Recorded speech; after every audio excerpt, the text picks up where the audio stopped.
आखातात सुरू असणाऱ्या युद्धामुळे देशातला सामान्य नागरिक आधीच वैतागून गेलाय. पेट्रोल, डिझेल, नॅचरल गॅस, घरगुती गॅस सगळ्यांचेच दर वाढलेत. महागाईचा भडका उडण्याची भीती व्यक्त केली जाते. पण हे सगळं सुरू असतानाच 5 जूनला रिझर्व्ह बँकेचे गव्हर्नर संजय मल्होत्रा यांनी घेतलेल्या प्रेस कॉन्फरन्समध्ये सामान्यांचं टेन्शन आणखी वाढवणारे अंदाज व्यक्त करण्यात आलेत. यंदाच्या आर्थिक वर्षात देशामध्ये महागाईचा दर आधी वर्तवलेल्या 4.7% या अंदाजापेक्षा 5.1%वर जाणार असल्याचा अंदाज व्यक्त करण्यात आलाय. महागाईचा हा दर गेल्या 3 वर्षातला सगळ्यात जास्त दर असल्याचं सांगण्यात येत आहे. म्हणजेच यंदाच्या आर्थिक वर्षात आणि विशेष करून सणासुदीच्या दिवसांमध्ये महागाई अजून जास्त वाढण्याची शक्यता वर्तवली जाते. पण याचबरोबर जीडीपी सुद्धा 6.9%वरून 6.6%वर घसरणार असल्याचा अंदाज आरबीआयचे गव्हर्नर मल्होत्रा यांनी व्यक्त केलाय. आरबीआयच्या गव्हर्नरनी हे अंदाज वर्तवण्यामागची कारणं काय? महागाई वाढल्यास कोणकोणत्या वस्तूंच्या किमती वाढू शकतात?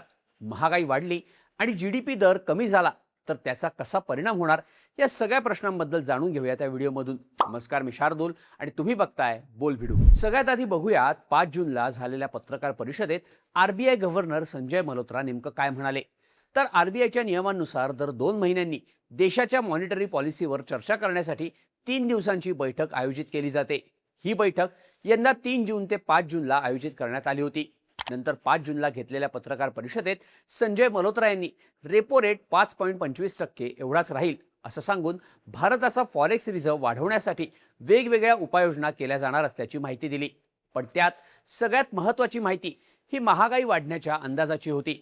मल्होत्रा यांनी सांगितल्यानुसार आरबीआयनं आर्थिक वर्ष 2026-27 साठी याआधी महागाईचा दर 4.7% असल्याचा अंदाज वर्तवला होता.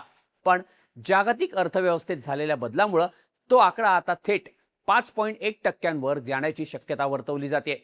तर दुसरीकडे जीडीपी वाढीचा अंदाज 6.9%वरून कमी करत 6.6%वर येणार असल्याचा अंदाज व्यक्त करण्यात आलाय. ज्यानंतर येत्या काळात सर्वसामान्यांच्या खिशाला झळ बसणार असल्याचं सांगण्यात येत आहे. पण आधी वर्तवलेल्या आकडेवारीमध्ये आरबीआय कडून एवढा बदल का करण्यात आला त्याची ही 3 प्रमुख कारणं सांगितली जातात.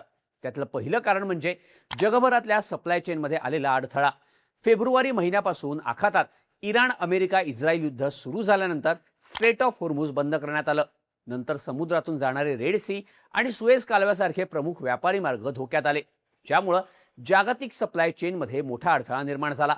माल उशिरा आणि वेगळ्या मार्गाने प्रवास करून येतोय. मालवाहू जहाजांच्या कंपन्यांनी विम्याचे दर वाढवल्यामुळे बाजारपेठांमध्ये भाववाढ होऊ लागलीय. आरबीआयच्या म्हणण्यानुसार महागाई वाढण्याचं दुसरं महत्त्वाचं कारण म्हणजे आंतरराष्ट्रीय बाजारात कच्चं तेल आणि बाकी वस्तूंच्या वाढलेल्या किमती. याआधी आरबीआयनं चालू वर्षासाठी कच्च्या तेलाचा दर प्रति बॅरल $95 एवढा राहणार असल्याचा अंदाज व्यक्त केला होता. पण फेब्रुवारीमध्ये सुरू झालेल्या युद्धानंतर त्याची किंमत $110 ते $115 प्रति बॅरल एवढी वाढली. परिणामी डिझेलच्या किमती 7.5 रुपयांनी वाढल्या, ज्यामुळे वाहतुकीचा खर्च वाढला आणि कच्च्या मालासहित रोजच्या वापरातल्या वस्तू महागल्या.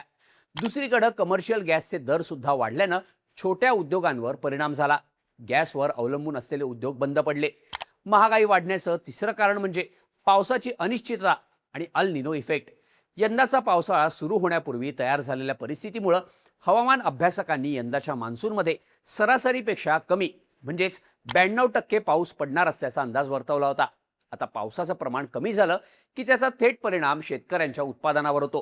पण यंदा आधीच कमी अंदाज वर्तवलेल्या पावसावर गॉडझिला अल निनोचं सावट असल्यानं पावसाची सरासरी टक्केवारी 92 वरून 90%वर येणार असल्याचं सांगितलं जात आहे. यामुळं यंदा शेतकऱ्यांवर नापिकीचे सावट असल्याचे अंदाज वर्तवले जात आहेत. रिझर्व्ह बँकेच्या मते ह्या 3 कारणांमुळे चालू वर्षात महागाई वाढण्याची भीती आहे. पण ही महागाई वाढली तर सामान्यांच्या वापरात असलेल्या महाग होणाऱ्या वस्तूंच्या यादीत दूध, दुग्धजन्य पदार्थ, खाद्यतेल, भाज्या, गहू, तांदूळ, डाळ, साखर, चहा पावडर, औषधं अशा वस्तू महाग होण्याचा अंदाज आहे. अल निनोच्या प्रभावामुळे शेतातलं उत्पादन कमी झालं तर मागणी पुरवठा साखळी कोलमडून मोठी भाववाढ होऊ शकते. यासोबतच पेट्रोल, डिझेल, गॅस सिलेंडर आणि विमानांची तिकीटं वाढू शकतात. त्यातच इराण, अमेरिका, इस्रायल युद्ध पुन्हा पेटलं तर यामध्ये जास्त वाढ होऊ शकते असा अंदाज वर्तवण्यात आलाय. सरकारनं एप्रिल ते जून या क्वार्टरसाठी रेपो रेट आहेत तेवढेच ठेवले असले तरी भविष्यात ते वाढवण्याची शक्यताही नाकारता येत नाही. रेपो रेट वाढला तर सामान्यांसाठी कर्ज महाग होऊ शकतं. रोजगार कमी होत गेल्यानं कुटुंबाच्या एकूण उत्पन्नावर नकारात्मक परिणाम होऊ शकतो. पण आरबीआयनं दिलेल्या माहितीनुसार ऑक्टोबर ते डिसेंबर महिन्यात महागाईचा दर सगळ्यात जास्त म्हणजेच 5.9% वाढणार असल्याचा अंदाज वर्तवला जातोय. या काळात देशभरात सगळ्यात जास्त सण उत्सव साजरे केले जातात. पण त्याच महिन्यांमध्ये महागाई वाढणार असल्यानं ही गोष्ट सामान्यांसाठी काळजीची असल्याचं बोललं जात आहे. आरबीआयनं एकीकडे महागाई वाढण्याचे संकेत दिले असले तरीही देशात अन्नधान्याचा मुबलक प्रमाणात साठा असल्यानं देशांतर्गत पुरवठा सुरळीत राहणार असल्याचं सांगण्यात येत आहे. सोबतच धान्याचा दर नियंत्रित ठेवण्यासाठी सरकार प्रयत्न करणार असल्यानं सर्वसामान्यांनी काळजी न करण्याचं आवाहन देखील करण्यात आलंय. 5 तारखेच्या प्रेस कॉन्फरन्समध्ये भारताचा फॉरेक्स रिझर्व्ह वाढवण्यासाठी आणि गेल्या काही महिन्यात भारतातून जाणाऱ्या परकीय गुंतवणूकदारांना भारतातच थांबवण्यासाठी नवीन प्लॅन्स आणले जाणार असल्याचं आरबीआयनं सांगितलं. ज्यात सगळ्यात मोठं पाऊल म्हणजे परकीय गुंतवणूकदारांना टॅक्समधून दिलेली मोठी सूट. पूर्वी गव्हर्नमेंट सिक्युरिटीजमधील गुंतवणुकीवर मिळणाऱ्या व्याजावर सरकारकडून विथ होल्डिंग टॅक्स आणि कॅपिटल गेन्स टॅक्स लावला जायचा, पण आता ते पूर्णपणे माफ करण्यात आले. यासोबत अनेक नवीन नियम लागू केल्यानं देशातल्या गुंतवणूक वाढीसाठी प्रयत्न सुरू असल्याचं आरबीआयकडून सांगण्यात आलंय. एकीकडे महागाईचा दर वाढत असल्याचं दिसत असताना गेल्या वर्षी रेकॉर्ड ब्रेक करणारा भारताचा जीडीपी दर यंदा घसरणार असल्याचंही संजय मल्होत्रा यांनी सांगितलंय. गेल्या आर्थिक वर्षात भारताचा जीडीपी 7.1% एवढा होता. हा आकडा गेल्या काही वर्षातला सगळ्यात मोठा असल्याचं बोललं गेलं. त्याच आकडेवारीवरून आरबीआयनं यंदाच्या आर्थिक वर्षात जीडीपी दर 7.8 पर्यंत जाणार असल्याचा अंदाज वर्तवला होता. पण 5 जूनला झालेल्या बैठकीनंतर घेतलेल्या पत्रकार परिषदेत आधी सांगितलेल्या आकडेवारीतून 0.3% कमी करण्यात आले. यासाठी आखातातलं युद्ध परिणामकारक ठरल्याचं संजय मल्होत्रा यांनी सांगितलंय. एकंदरीतच आरबीआयच्या गव्हर्नरनी वर्तवलेला महागाईचा अंदाज, समोर आलेली आकडेवारी सर्वसामान्यांसाठी काळजीचं कारण बनल्याचं सांगितलं जात आहे. आरबीआयनं काळजी करण्याची गरज नसल्याचं म्हटलं असलं तरी अशा परिस्थितीला ग्राउंड रियालिटी वेगळीच असल्याचं चित्र आधी दिसलंय. त्यामुळं येत्या काळात महागाईची परिस्थिती काय असणार हे बघणं महत्त्वाचं असणार आहे. दरम्यान तुम्हाला या सगळ्याबद्दल काय वाटतं?